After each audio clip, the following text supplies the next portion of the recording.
Hi guys, I just wanted to pop in and talk to you about some things that I've been talking about with my clients. You'll have to excuse me. I've had very little sleep over the last 2 weeks because my one of my kids has been quite sick, so a little rough around the edges. But I know that you'll forgive me for that. Anyway, I want to talk to you about the power of intentionality. So I can't reveal all of the ins and outs of the discussions that I've been having with my clients. But what I will give you is a story from my past that shows you what the power of intentionality actually how it impacts your life. So when I was quite young and I was a new teacher, I joined a school. It was quite a tough school, lots of socio-economic problems there, lots of challenges for the families, for the children. And I went in, it was my first class. I was really excited, really eager to get in there and make a difference. And the teacher that had the class before me was quite experienced and came to me and said, please don't expect too much of these children. And my heart sank, like it really sank to my boots. I was like, oh my gosh, like, why would you say that? Don't think too much. And so it really sort of, I allowed it to infiltrate my expectations because this was a very experienced teacher. I was very new, I was very fresh, very green. And so for the first 6 weeks, I'd sort of allowed this prejudgment from this more experienced colleague to filter through how I was with these kids. And it was a disaster. Like, it was really horrible. In England, we have 3 terms. And so the first half term is about 6 weeks. And it was 6 weeks of hell. Like, they weren't happy. I wasn't happy. It really wasn't gelling. I went home for the half term break and I thought, I'm failing. Like, I'm really, really failing at this. This is not good. This is not going well. And I sort of looked and thought, well, I'm the leader of this class. I'm the teacher. I'm the adult in the situation. How do I need to change? How do I need to show up differently to make this work for us? Because we cannot have a year like this. It's torture. And so I just went back and I just decided to let go of what the previous teacher had said, go in and love these kids and expect the best. So that was the only shift that I had in myself, was to love them and to look for the best in them and to amplify that and expect the best from them, expect more, but to expect more and for myself first. And so I went in and that shift, that change was absolutely what I wanted, what I needed. And the whole class turned around, like, because I was looking for opportunities to celebrate them. I was looking for opportunities for them to succeed. I was looking for chances for them to amplify their strengths, and then celebrate each other's strengths and achievements. And by the end of the year, it was the most beautiful class that the next teacher actually gave me a bottle of wine and said, that class is so gorgeous. Thank you so much. I've never inherited a class that is so loving, so eager, so willing to learn, so supportive of each other. And the only shift was the shift within me. And so I think it's really important that we self-reflect when we're showing up in situations. How are we showing up? Are we being the leader that we need to be? And I'm reading this book at the moment called Extreme Ownership, and it just beautifully echoes this sentiment. How we show up in the situation, what we take responsibility for.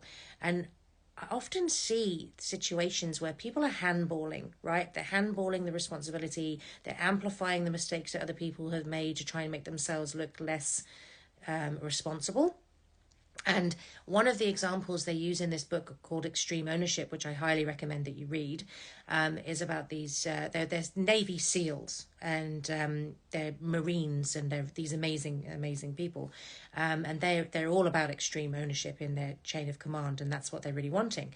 And there's 2 teams. There's these rowing teams. There's lots of teams, but there's 2 teams they're focusing on specifically. And the team 6 is like blasting through. They're winning every race. They're working together. The leadership in that team is fantastic, and they're absolutely smashing the competition.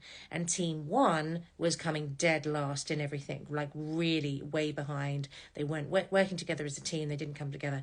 And the guys that were running the event, they're obviously trying to find out who's going to make the cut and who isn't going to make the cut.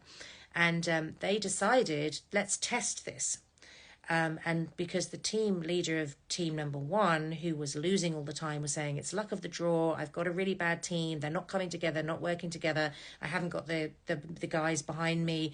That's why we're losing. And so they thought, okay, let's test it. So they took the team 6 leader, the team was smashing it all, winning by miles, took the team 6 leader and swapped them around. So gave team 6 leader to team 1 and gave team 1 leader to team 6.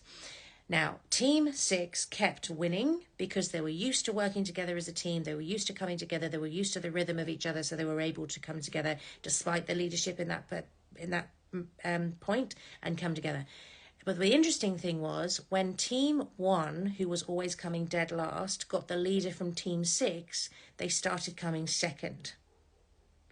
And so it was a really interesting process for the original leader of team 1, where he could see that the team that he had led to dead last failure was now coming second under new leadership. And so it was an opportunity for him to step into his extreme ownership of how he was showing up as a leader. And so I really wanted to just drop in and say, in your everyday lives, in your families, in your businesses, in your communities, it's really great to have that opportunity to self-reflect and go, hey, how am I showing up here? What are my intentions? What's my vision for this group, for this project? Am I showing up in a way that I'm showing that I believe in the team around me? I believe in my colleagues. I believe in my kids. I believe that they can do it. I'm holding the higher vision, and I'm showing them that I believe, and I'm encouraging them to step up and amplify their gifts and their talents. Because really the intention between every conversation that we have, every interaction is really, really important on the outcome that we get. So I just wanted to pop in and share that with you because it's been a theme that's been running through sessions at the moment. And the thing that I love about my clients, the reason that they come to work with me is extreme ownership. They know that they've got unresolved stuff unconsciously that they need to resolve in order to get to the next level of growth, impact, legacy, financial breakthrough, success. And they're taking extreme ownership. And they're coming and they're sorting out what they need to sort out. And they are so courageous in doing so. And I just have so much respect for them because then they go back and they lead their teams differently. They lead their companies differently. They lead their families differently because they've cleaned up the stuff that's no longer working for them at an unconscious level, which is so powerful.